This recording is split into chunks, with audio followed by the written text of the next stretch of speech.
getting my tire patched up. I don't know, it keeps losing air on that left side there. So we'll see what he finds. But mag-alala, hindi kita inahan. So this, wala naman pako, pero nababawasan. Siguro maybe it's yeah, maybe it's around the rim.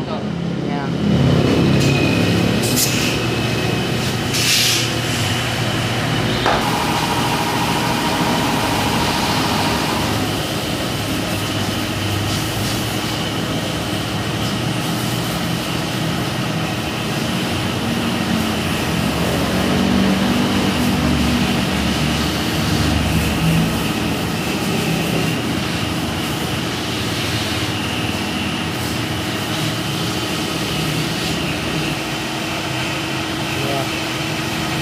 No nail, but there's a leak. So, lalagyan natin ng pako para may tanda ako.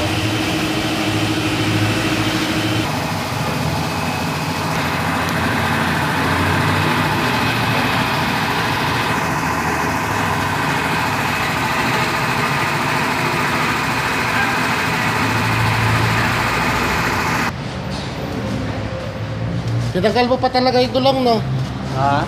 Yung tinanggal, kailangan pa ba tanggalan yung gulong? Oo. Hindi man kasi, yung hindi tinatanggal, titusok lang. Ay, ba, ikaw yung sistema sa'yo, sa loob? Loob, lulutuin talaga to. Ayos. Mamaya makikita mo kung paano. Mas maganda yan to.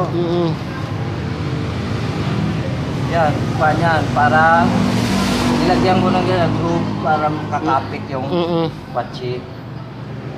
Kasi madulas to ito. Oo. Pag hindi mo kinaskasan yan, madulas. Pag diretso yung patsi, hindi kakapit dahil madulas. Parang malangis.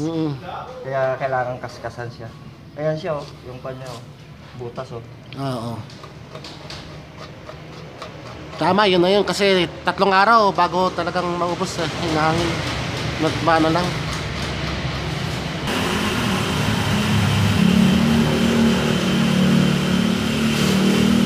Nandiyan na yung patsi. ito. I-press mo na lang na.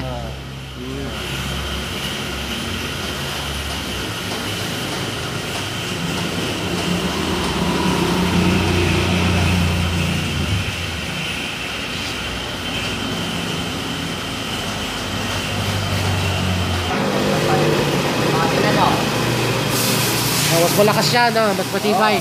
Maganda yan ka sa tusok-todo. Bukod na sa dikit, iniipit pa siya. Na siya. Ayos. Try to place the tire back on.